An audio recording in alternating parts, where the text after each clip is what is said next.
Bueno, vamos a ver un poquito acá, a ver si de alguna forma aclaramos el concepto de flujo de campo eléctrico. ¿Cómo lo aclararía en la clase yo, el concepto de flujo de campo eléctrico? Acá considero un campo eléctrico uniforme, bueno, como ustedes lo ven ahí, horizontal y hacia la derecha. No sabemos quién lo crea ese campo eléctrico, pero por ahora no nos importa. ¿Tá? Está ahí. Supónganse que allí le colocamos una superficie cuadrada. Vamos a hacerla así. ¿Tá? Esta superficie cuadrada. No sé si la ven. Ahí está la superficie cuadrada. Así, pero no se ve el cuadrado. Bueno, lo que pasa es que el cuadrado ese está visto de costado. Si ustedes quieren ver el cuadrado, pues podría estar el cuadrado acá. Así estaría el cuadrado, visto de frente. ¿Tá? Y si yo la miro de frente, entonces la superficie del campo eléctrico la marcaría solamente con puntitos. ¿Tá? Por ejemplo, si lo estoy mirando desde acá, el campo eléctrico sería puntitos y la superficie cuadrada. Pero en este caso nos conviene dibujar el cuadrado de esta manera. ¿Tá? Entonces, acá, para hablar del flujo de campo eléctrico, se considera un vector de superficie que se llama vector S, que es un vector que forma un ángulo de 90 grados con la superficie. El módulo de ese vector S es igual al valor de la superficie, pero forma un ángulo de 90 grados. Entonces, se considera un ángulo θ, que es el ángulo formado entre el campo eléctrico y el vector S.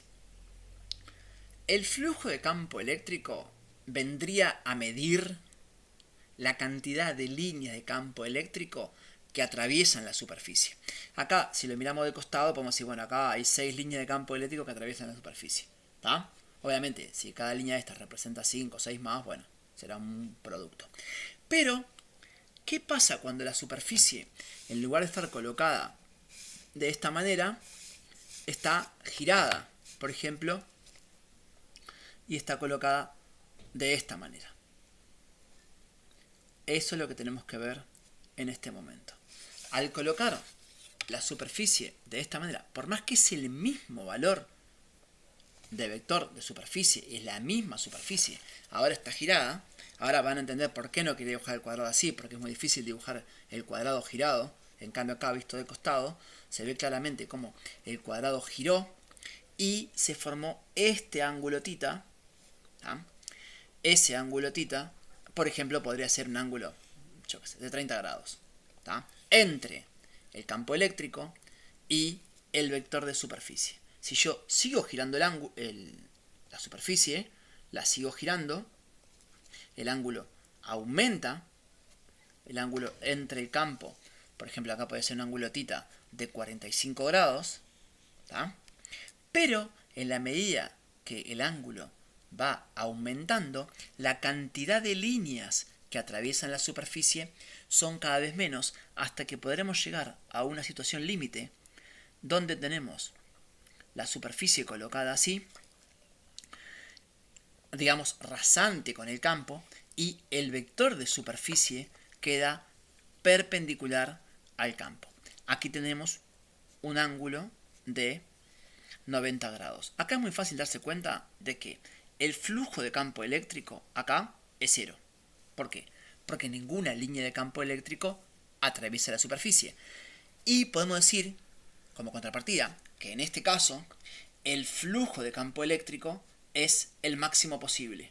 La mayor cantidad de líneas de campo eléctrico lo atraviesan en esta de las 4 situaciones. Esta es la que tiene el flujo más grande. Bien, para poder eso expresarlo matemáticamente, lo que hacemos es multiplicar en la ecuación por el coseno del ángulo θ. De manera que acá tenemos un ángulo de 90, el coseno de 90 es 0 y por lo tanto el flujo de campo eléctrico acá va a ser 0.